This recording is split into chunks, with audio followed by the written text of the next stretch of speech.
Kia ora Rotorua and welcome to this midweek edition of City News. Ahead in this bulletin, Rotorua Trust reveals an increase of $12 million in trust funds.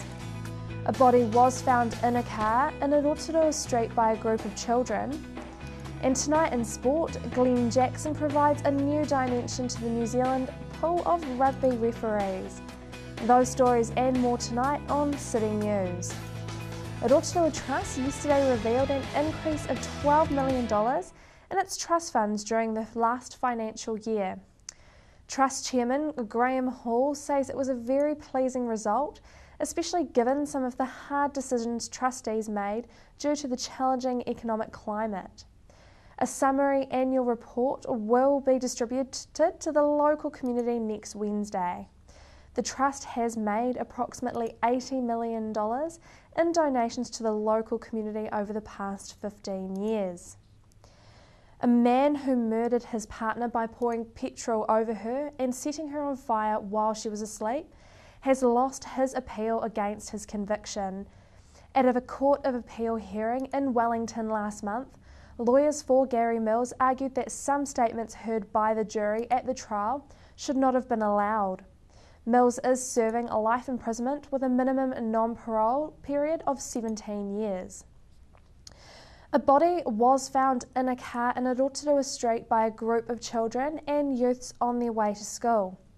The car was parked in Lark Street in Glenholme and was discovered on Monday morning. Police were called shortly after 8:30 a.m.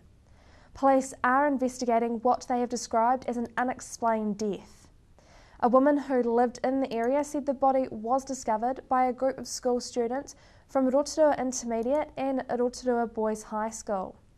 Detective Sergeant Tony Colby of the Rotorua Police said that they were not treating the death of the 39-year-old man as suspicious, but rather as an unexplained death until a post-mortem could be carried out.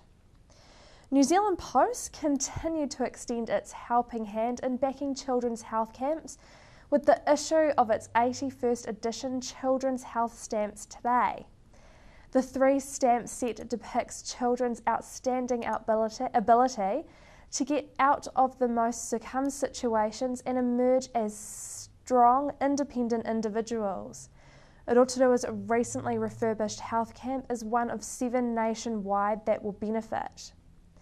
In midweek sport, former Bay of Plenty Steamers first 5/8 Glenn Jackson has swapped his playing strip for the referee's whistle last week, joining New Zealand's professional referees in a training camp preparing for the ITM Cup.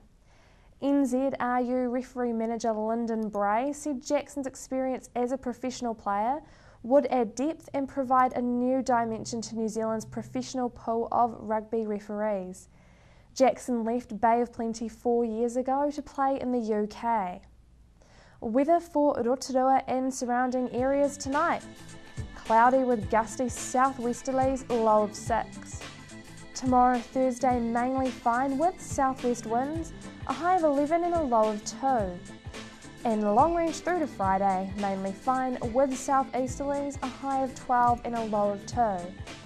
And your marine forecast for Lake Rotorua tomorrow, Thursday, southwest winds 20 knots, gusting 30 knots, about half a metre waves, fine spells increasing.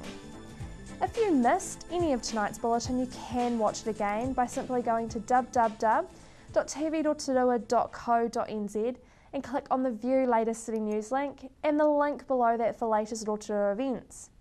Stay with us after the break. Steve catches up with the latest developments with the Royal Court Apartments. Senior Sergeant Denton Grimes talks safe winter driving. And what is 3D Rotorua? We find out tonight on City News.